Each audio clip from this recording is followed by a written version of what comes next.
Good morning प्यारे बच्चों, स्वागत है आप लोगों का फिर से आपके अपने एक अच्छे से प्लेटफॉर्म पर, एक पैरामेडिकल का सबसे बेहतरीन प्लेटफॉर्म हेलिक्स पैरामेडिकल क्लासेस में। और वैकेंसी के लिए लगातार हम लोग क्लासेस कर रहे थे। हम लोग बता रहे थे कि आप लोगों को किस तरह से हम लोग बेटर से बेटर हम आप लोगों को प्रोवाइड कर सकते हैं, है ना। मैंने आपको बताया था, आप लोगों से वादा किया था कि मैं आप लोगों के लिए क्वेश्चन ही शेयर नहीं करूंगा, आप लोगों को थ्योरी से कैसे क्वेश्चन के अंदर अपने कोरिलेट करना है, कैसे क्वेश्चंस तक जाना है, उसके बारे में अपन थ्योरी पढ़ेंगे, साथ साथ में क्वेश्चन पढ़ेंगे। ठीक है, तो स्वागत है आप लोगों का अपने शानदार से प्यारे से प्लेटफॉर्म पर, जिसका नाम है हेलिक्स पैरामेडिकल क्लासेस। ठीक है, और इस नाम को जितना पहचान आप लोगों ने दी है, जिस प्रकार से आप लोगों ने जो रिजल्ट दिए हैं, बहुत ही बड़ी बात है। और स्वागत करते हैं आप लोगों का फिर से हेलिक्स के अंदर। चलिए, आज हम लोग जो पढ़ने वाले हैं, कुछ बच्चों के क्वेश्चंस थे कि साहब एक बार आप एनाटॉमी या कोई सेशन हम लोगों को देके बताएं। तो यहां पर मैं आप लोगों को एनाटॉमी एंड फिजियोलॉजी में आज एक सेशन और साथ में कुछ एमसीक्यूज मैं आप लोगों को करवाता हूं।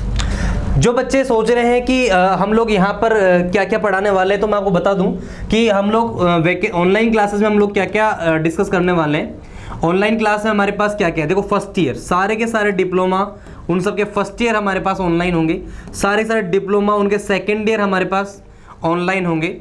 अगर BSc MLT और BSc RT और BOF तो है, तो उनके फाइनल ईयर भी हम लोग ऑनलाइन करेंगे, लेकिन अभी आगे की प्रक्रिया है ये। और वैकेंसी जो बैच है, चाहे LT हो चाहे RT हो, उनके लिए हम लोग ऑनलाइन और ऑफलाइन दोनों, मतलब फर्स्ट ईयर भी हम लोग ऑनलाइन ऑफलाइन है, सेकेंड ईयर भी हम लोग ऑनलाइन ऑफलाइन आ रहे हैं, और आपका जो वैकेंसी बैच है ऑफलाइन तो आ ही चुका है, ऑनलाइन भी हम लोग आ चुके हैं। तो ऑनलाइन ऑफलाइन सारे बैचेस अवेलेबल हैं, जो भी आप लेना चाहें। BRT और BMLT BOF तो फाइनल ईयर का अभी हमने स्टार्टअप किया नहीं है, लेकिन हम बाकी चीज़ों पर हम लोग अभी काम कर चुके हैं, राइट। चलिए, और हम लोग मैं आपको बता दूं कि ऑनलाइन बैचेस जो होंगे हमारे और जगह से कैसे डिफरेंट होंगे, मैं आपको बता देता हूँ कि यहाँ पर जो ऑनलाइन कोर्स होगा उसमें जितने भी बच्चे होंगे हमारे, मान लो कि 50 बच्चे हैं, मान लो 100 बच्चे हैं, तो उनका एक ट्रैक रिकॉर्ड बनेगा, ट्रैकर रिकॉर्ड बनेगा, जिसमें हम लोग हर हफ्ते उनको ट्रैक करेंगे। वीकली ट्रैकर हम लोग बनाएंगे कि वीक में कि वो लोग, उनको क्या दिक्कतें आ रही है, क्या दिक्कतें नहीं आ रही है, कैसा वो कर पा रहे हैं, कैसे उनके रिजल्ट में दिक्कतें हैं, क्या उनसे क्वेश्चंस नहीं हो रहे हैं। तो हर वीकली वो प्लान भी आप लोगों का होगा, ट्रैकिंग की जाएगी। इसलिए हमारा, आप लोगों ने देखा होगा कि जो प्रॉपर जो ऑनलाइन है, हम कई बार बहुत सारे कोचिंग इंस्टीट्यूट बस ऑनलाइन बेच देते हैं, उसके बाद उनकी मर्जी, सिलेबस खत्म हो गया, टाटा बाय बाय। ऐसा नहीं होगा, ऑनलाइन ट्रैकिंग होगी, कितना पढ़ रहे हो कितना नहीं पढ़ रहे हो, और जो भी ऑनलाइन टेस्ट, ऑनलाइन PDF वगैरह सब कुछ आप लोगों को अवेलेबल होगा। हम स्टार्ट कर रहे हैं आप लोगों के लिए आज का सेशन एनाटॉमी एंड फिजियोलॉजी, और स्वागत है आप लोगों का फिर से एक हेलिक्स पैरामेडिकल क्लासेस के आइकॉनिक MCQ सीरीज के साथ हम लोग आगे बढ़ते हैं। चलिए नेक्स्ट देखिए, आज हम लोग डाइजेस्टिव सिस्टम का इंट्रोडक्शन पे बात करते हैं। डाइजेस्टिव सिस्टम, इसके इंट्रोडक्शन के बारे में हम लोग चर्चा करेंगे। डाइजेस्टिव सिस्टम किससे रिलेटेड है, मैं आपको बताता हूं कि आपने कभी देखा होगा कि आपने रोटी का इतना बड़ा टुकड़ा खाया, ठीक है, उसके अंदर कार्बोहाइड्रेट है, लिपिड है, प्रोटीन्स हैं, और वो फिर छोटे छोटे टुकड़ों में डिवाइडेड हो जाता है। ठीक है, जैसे कि अगर आप लोग खाने में आप ले रहे हैं, जैसे कि कार्बोहाइड्रेट आपने लिया खाने में, ठीक है, आप जो कार्बोहाइड्रेट रहते हैं वो आपको सिंपली ग्लूकोज, फ्रक्टोज आदि में टूट जाएगा। ग्लूकोज में टूट जाता है, फ्रक्टोज में टूट जाता है ना, गैलेक्टोज में टूट जाता है, इन सब में आप लोग का टूट जाता है। ठीक है, आप लोग प्रोटीन ले रहे हैं अगर फूड में, तो आपका फाइनली किस में ब्रेक डाउन हो जाता है, एमिनो एसिड्स में ब्रेक डाउन हो जाता है। ठीक है, आप लिपिड ले रहे हैं फूड में, तो आपने देखा होगा कि आपका जो फाइनली जो होता है फैटी एसिड के अंदर और ग्लिसरॉल के अंदर ब्रेक डाउन हो जाता है। फैटी एसिड में और ग्लिसरॉल में आपका ब्रेक डाउन हो जाता है। ठीक है, ग्लिसरॉल। उसके अलावा न्यूक्लिक एसिड अगर आपके फूड में है, तो न्यूक्लिक एसिड का ब्रेकडाउन कहाँ हो जाता है मेरे प्यारे बच्चों, आपके नाइट्रोजन बेस में, ठीक है, प्लस पेंटोज शुगर में, फॉस्फेट ग्रुप में, ये सब में क्या होता है आपका टूट जाता है। फाइनली कंप्लीट क्या हो जाता है, ब्रेक डाउन हो जाता है। जो भी आप लोग खाना खाते हैं वो बड़े बड़े मॉलिक्यूल्स होते हैं और छोटे छोटे मॉलिक्यूल्स में डिविडेशन हो जाते हैं। इसलिए एक चीज़ बोली गई है और वो चीज़ क्या कहती है, वो चीज कहती है कि डाइजेस्ट सिस्टम के दौरान मैक्रो बायोमोलिक्यूल, मैक्रो मतलब लार्ज, मैक्रो बायोमोलिक्यूल जो होते हैं वो उनका ब्रेकडाउन किस में हो जाता है, माइक्रो बायोमोलिक्यूल्स में हो जाता है। क्लियर है, आ गई बात है। तो डाइजेशन क्या है, मैक्रो बायोमोलिक्यूल्स को माइक्रो बायोमोलिक्यूल्स में तोड़ने की जो प्रक्रिया है वो क्या कहलाती है मेरे प्यारे बच्चों, वो कहलाती है डाइजेशन। ये प्रक्रिया क्या है, डाइजेशन। तो मैं बोल सकता हूं डाइजेशन के दौरान क्या होता है, डाइजेशन के दौरान आपके मैक्रो बायोमोलिक्यूल्स माइक्रो बायोमोलिक्यूल्स के अंदर कन्वर्ट हो जाते हैं। आगे बात समझ में। तो आपको मैं बता दूं, हमारा डाइजेशन जब होगा, बॉडी के अंदर कार्बोहाइड्रेट है तो आपके ग्लूकोज में, फाइनली फ्रक्टोज में, फाइनली गैलेक्टोज में, इनमें टूट जाएगा। आई बात है। आप अगर फूड में प्रोटीन ले रहे हैं तो फाइनली एमिनो एसिड में टूट जाएगा। अगर आप लिपिड खा रहे हैं तो जैसे ऑयल वगैरह, तो वो काय में टूट जाएगा, फैटी एसिड और ग्लिसरॉल के अंदर टूट जाएगा। अगर आप न्यूक्लिक एसिड फूड में है तो वो आपका फाइनली आपका नाइट्रोजन बेस, पेंटोज, शुगर, इन सब में टूट जाएगा। मतलब बड़े बड़े मॉलिक्यूल्स छोटे छोटे मॉलिक्यूल्स टूट जाते हैं। मतलब डाइजेशन एक ऐसा प्रोसेस है जिसके अंदर मैक्रो बायोमोलिक्यूल्स माइक्रो बायोमोलिक्यूल्स में कन्वर्ट हो जाते हैं। मैक्रो बायोमोलिक्यूल्स का ब्रेकडाउन माइक्रो बायोमोलिक्यूल्स में हो जाता है। राइट बच्चा, गॉट इट बच्चा, आपको समझ में आ गया कि कहना क्या चाह रहा था मैं यही कहना चाह रहा था कि भैया आपका जो मैक्रो बायोमोलिक्यूल है वो किस में कन्वर्ट हो जाता है, माइक्रो बायोमोलिक्यूल में। Right, this process is known as digestion. आ गई बात समझ, आगे बात करते हैं। मैं एक चीज और बताऊंगा कि अगर हम खाने में, क्या हमारे पास कार्बोहाइड्रेट, प्रोटीन, लिपिड और न्यूक्लिक एसिड ही होते हैं? नहीं, इसके अलावा हमारे फूड में वाटर भी तो हम लोग लेते हैं, पानी, हम विटामिन भी लेते हैं। चलिए आगे बात करते हैं कुछ और चर्चा। हम बात करें वाटर, हम फूड के रूप में पानी भी पीते हैं, पानी भी लेते हैं खाने के साथ में। ये जो वाटर होता है इसका डाइजेशन नहीं होता है, डायरेक्टली क्या होता है, एब्जॉर्प्शन होता है। तो क्वेश्चन पूछा जा सकता है कि वाटर का डाइजेशन होता है? नहीं, वाटर का डाइजेशन नहीं होता है, लेकिन एब्जॉर्प्शन होता है बच्चों, एब्जॉर्प्शन होता है। आई बात। ऐसे विटामिन आप लोगों ने पढ़े होंगे, कितने विटामिन होते हैं? विटामिन आप लोग जानते होंगे, vitamin A, B, C, D, E, K, H, ये सब विटामिन आपने पढ़े होंगे, सॉरी, हाँ ना, ये सारे विटामिन पढ़े होंगे। जितने भी विटामिन हैं, जितने भी ये विटामिन हैं, इनका भी डाइजेशन नहीं होता है, नो डाइजेशन। कभी भी विटामिन का डाइजेशन नहीं होता है। विटामिन का केवल और केवल क्या होता है बेटा, केवल और केवल क्या होता है, केवल और केवल विटामिन का होगा एब्जॉर्प्शन, केवल और केवल एब्जॉर्प्शन, यानी कि अवशोषण होता है, केवल और केवल अवशोषण होता है। ठीक है, चलिए थोड़ा सा ये गलत हो गया है, मैं एक बार राइटिंग स्किल सही कर देता हूँ। केवल केवल एब्जॉर्प्शन, ठीक है। आगे चर्चाएं करते हैं। तो मैंने क्या बोला कि डाइजेशन के अंदर क्या होता है, डाइजेशन में आपके मैक्रो बायोमोलिक्यूल्स माइक्रो बायोमोलिक्यूल्स में कन्वर्ट होते हैं। दूसरी बात हमने क्या बोला कि यहाँ पर जो डाइजेशन होता है तो विटामिन का डाइजेशन नहीं होता है, केवल एब्जॉर्प्शन होता है। वाटर का भी डाइजेशन जो है होता है वो भी नहीं होता है ना डाइजेशन। आप अपना एक विटामिन के हम भूल गए, है ना, इसको हम कैसे भूल सकते हैं? ठीक है, तो ए, बी, सी, डी, ई, के और एच, है ना।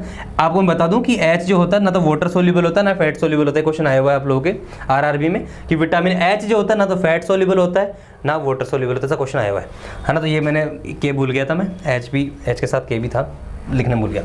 ठीक है, तो डाइजेशन का समझ में आ गया। विटामिन का जो है बोलते हैं कि एब्जॉर्प्शन होता है, डाइजेशन नहीं होता है।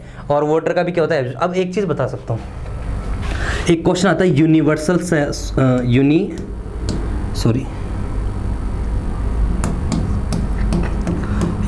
सॉल्वेंट, सार्वत्रिक विलायक। हम वाटर को यूनिवर्सल सॉल्वेंट कहते हैं। कई बार क्वेश्चन आ जाता है कि वाटर क्या बोलते हैं, यूनिवर्सल सॉल्वेंट कहते हैं। अब मेरी बात क्वेश्चन ये आता है कि साहब खाना खाते हैं तो पानी क्यों पीना होता है, पानी की रिक्वायरमेंट क्यों है, वाटर की रिक्वायरमेंट क्यों है, इसके बारे में आप लोगों को बता देता हूं। देखिए बच्चों, कोई भी सेल की जो सर्वाइवेबिलिटी है, जीवित रहेगी, तो वो उसकी सांद्रता पर निर्भर करती है सेल की। देखो बात है कि वो आपकी जो सेल है उसके अंदर टोनिसिटी सांद्रता बन जाती है, टोनिसिटी, है ना।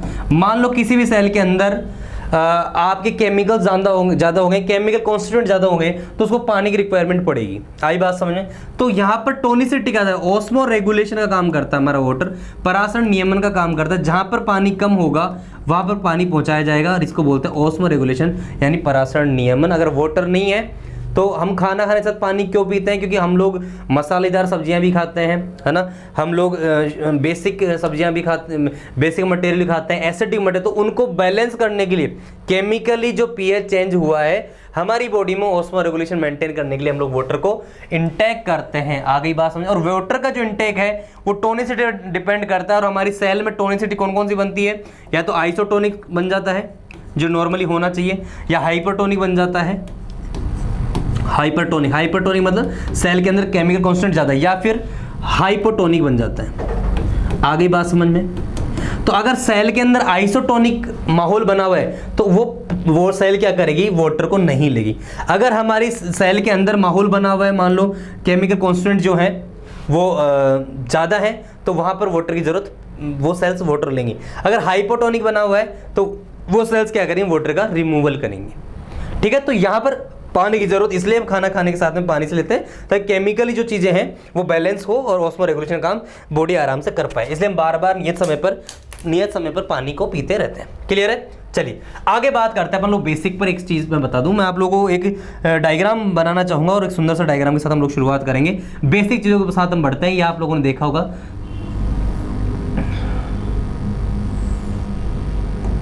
ओह सॉरी, एक मिनट, ये ऑटो पे चला गया।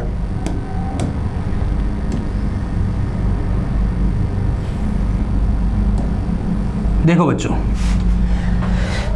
ये है हमारे बबलू भैया। बबलू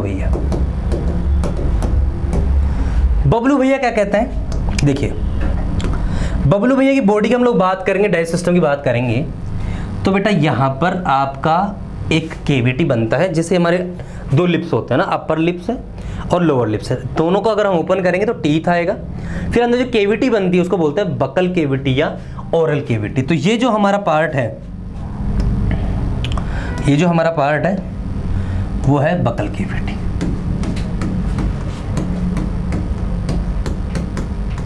ये पार्ट क्या है?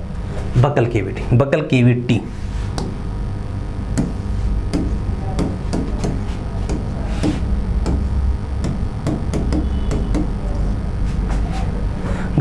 ये वाला जो पोर्शन आप लोग देख रहे हैं, ये वाला पोर्शन, ये वाला मैंने बड़े बड़े अक्षरों में लिखा है बकल केविटी, यानी कि हमारे फूड की शुरुआत कहाँ होगी, फूड को हम इनटेक करेंगे और कहाँ जाएगा फूड, बकल केविटी। क्लियर है? चलिए आगे बात करते हैं। यहाँ के बाद में ये इस तरह से जाता है। ये जो पार्ट होता है हमारा वो कहलाता है फेरिंग्स। क्या कहलाता है? फेरिंग्स। This is pharynx. ठीक है, आगे हम लोग देखेंगे, यहां पर आपका एक स्टार्ट हो जाता है पाइप, इसे हम लोग क्या बोलते हैं? ईसोफेगस। क्या बोलते हैं? ईसोफेगस। ये हो गया आपका ईसोफेगस, राइट। ये ईसोफेगस जो होता है वो क्या करता है, आगे की ओर घूम जाता है, और घूम के देखो कैसे स्ट्रक्चर बनाएगा। ये क्या बन गया आपका? स्टमक। क्या बन गया बेटा? स्टमक। ठीक है, ये स्टमक आगे क्या करता है, देखो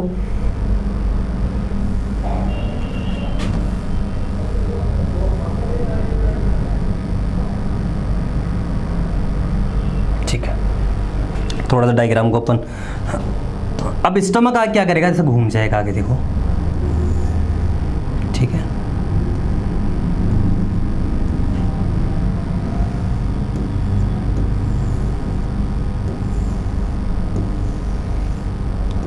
ये स्टमक घूम गया आपको,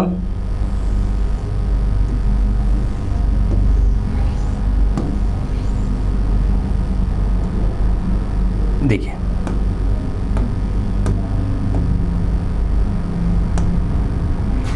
स्टमक इतना घूमने के बाद में क्या करता, देखिए स्टमक में आगे इस तरह से घूमी हुई संरचना ही मिलेगी, आगे ही आगे इस तरह की संरचना बनाएगा। ठीक है, थोड़ा सा मैं एक बार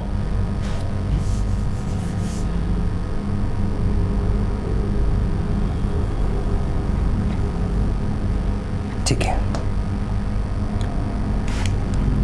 अब क्या होगा, ये देखो इस तरह से स्ट्रक्चर बनाएगा।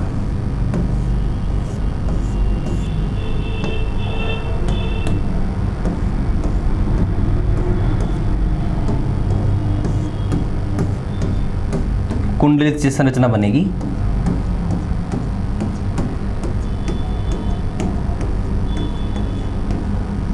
और इस तरह से होगा। ठीक है, अब मेरी बात सुनो। देखिए ये बकल कैविटी था, फेरिंग्स था, इसोफेगस था, स्टमक था। ये जो पार्ट है बच्चों, ये जो पार्ट आपका वो है ड्यूडेनम। क्या है? ड्यूडेनम। ये यू शेप स्ट्रक्चर आप लोग देख रहे हैं, ये क्या है आपका? ड्यूडेनम। ये फिर आगे जो ब्रांच बनाएगा उसको बोलते हैं जेजुनम। क्या बोलते हैं? जेजुनम। और इसके आगे जो संरचना होगी वो क्या होगी? इलियम। ये जो और कुंडलित हो गया कौन सा हो गया? इलियम। इन तीनों को मिलाकर हम लोग बोलते हैं बेटा स्मॉल इंटेस्टाइन। क्या बोलते हैं? Small intestine. इसको बोलते हैं स्मॉल इंटेस्टाइन। आगे बात समझ। इसके बाद में ये वाला जो पार्ट आपका बनेगा आगे की तरफ, जो संरचना बनेगी, ये जो वाला पार्ट है ये बनेगा सीकम। इसके बाद जो कुंडलित हो गई जो पार्ट बन रहा है वो हो गया कोलोन। और जो लास्ट पार्ट वो हो गया रेक्टम। क्या हो गया? रेक्टम। ऐसे करके तीन स्ट्रक्चर आपको मिली, और तीनों स्ट्रक्चर को मिलाकर के हम लोग क्या कहते हैं? इसको मिलाकर के हम लोग कहते हैं लार्ज इंटेस्टाइन। क्या बोलते हैं? Large intestine. इंटरेस्टिंग बात है कि नाम में तो लार्ज है, लेकिन ये स्मॉल इंटेस्टाइन से छोटी होती है। हाई बात में नाम की ही लार्ज है, लेकिन लंबाई में कौन बड़ी होती है? आपके स्मॉल इंटेस्टाइन लंबी होती है, लार्ज इंटेस्टाइन छोटी होती है। आगे मैं आप लोगों से चर्चा करना चाहता हूँ। इतनी कहानी जब आप समझ लेते हो तो मैं एक चीज़ और बता ही देता हूँ आप लोगों को। आपके सीकम के बाहर यहाँ लटकी हुई संरचना होती है, फिंगर लाइक प्रोजेक्शन, जिसे हम लोग क्या बोलते हैं? Vermi form appendix. क्या बोलते हैं? वर्मी फॉर्म अपेंडिक्स इसको बोलते हैं। अब एक बहुत ही शानदार चीज़ पर हम लोग चर्चा करेंगे। अब क्वेश्चन साहब कैसे आता है? साहब ये तो हमने पढ़ा हुआ है, क्वेश्चन कैसा था उसके बारे में बात करते हैं। कि हमारा जो फूड है उसने इंटेक किया, बकल कैविटी में आ गया, फूड फेरिंग्स में आया, इसोफेगस में आया, स्टमक में आया, उसके बाद कहाँ पर आया आपका? ड्यूडेनम में आया, उसके बाद जेजुनम में आया, उसके बाद इलियम में आया, उसके बाद में आपका फूड सीकम में आया, कोलोन में गया और रेक्टम में आया। फूड जो होगा अनडाइजेस्ट फूड आपका रेक्टम के द्वारा बाहर निकाल दिया जाएगा। लेकिन मेरे प्यारे बच्चों कहानी ये नहीं है। आप वैकेंसी तैयारी कर रहे हैं तो आप लोगों को मैं कुछ स्पेशल चीज़ बताऊंगा, और वो स्पेशल चीज़ बहुत इंपॉर्टेंट है, और दिल से आप लोग इस चीज़ को समझना मेरे प्यारे बच्चों।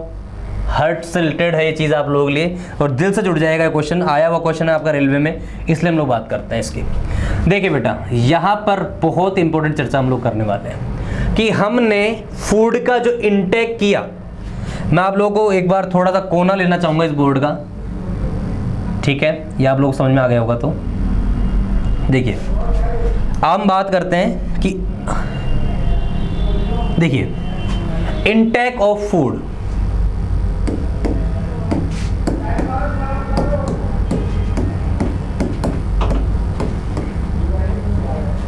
पहले क्या होगा? इंटेक होगा फूड का। क्लियर है? चलिए, उसके बाद क्या होगा? फूड को चबाया जाएगा। मैंने भोजन लिया, चबाना चालू किया। इस चबाने की प्रोसेस को बोलते हैं मास्टिकेशन। क्या बोलते हैं? मास्टिक। उसके बाद में फिर क्या करेंगे? Intake of food. दूसरा क्या होगा? Chewing of food. क्या होगा उसके बाद में आपका? Chewing of food. ठीक है जी। तो दूसरा होगा आपका च्यूइंग ऑफ फूड, आपका दूसरा ऑप्शन है। हम क्या करेंगे? फूड को च्यूइंग करेंगे। ठीक है, चलिए। उसके बाद जब फूड चबा लेंगे उसके बाद हम क्या करेंगे? निगलेंगे। तो तीसरा स्टेप कौन सा होगा आपका? स्वेलोइंग, है ना? स्वेलो करेंगे हम फूड को। तो अगला अपना होगा स्वेलोइंग।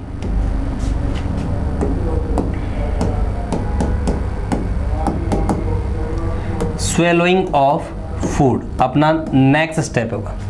क्लियर है? तो हमने फूड को इनटेक किया, फिर हमने उसको चबाया, फिर हमने निगल लिया। निगलने के बाद में फूड कहाँ चला गया आपका, ईसोफेगस होते हुए कहाँ चला गया, स्टोमक में। यहाँ पर क्या होगा, स्टोमक में गैस्ट्रिक जूस निकलेगा और भोजन का पाचन होगा। तो उसको हम लोग क्या बोलेंगे, डाइजेशन या ब्रेक डाउन ऑफ फूड बोल सकता हूँ। क्या बोल सकता हूँ, break down of food. Clear है? अब चलेगा break down of food.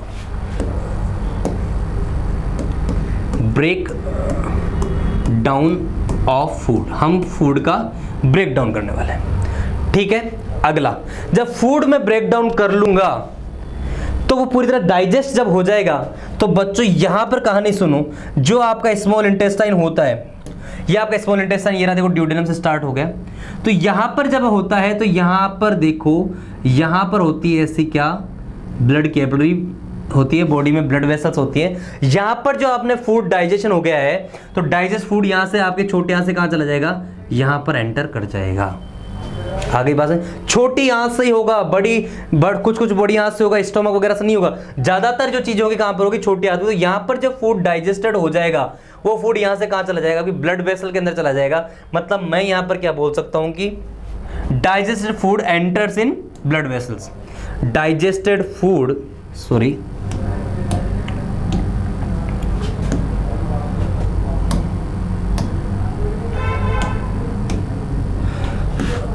digested food enters, sorry,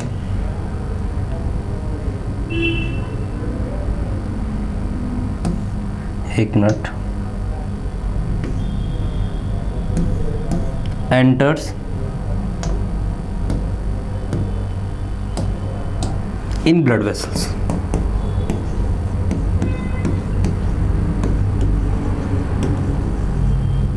digested food enters in blood vessels. Blood vessels के अंदर क्या होगा, आपका डाइजेस्ट फूड एंटर कर जाएगा।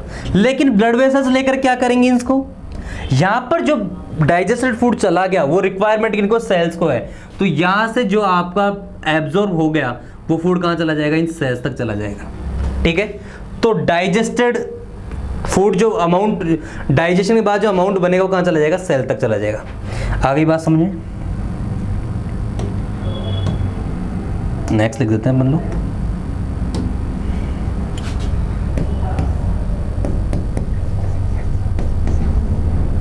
Digested material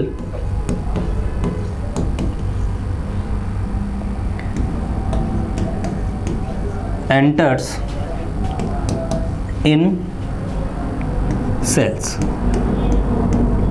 digested material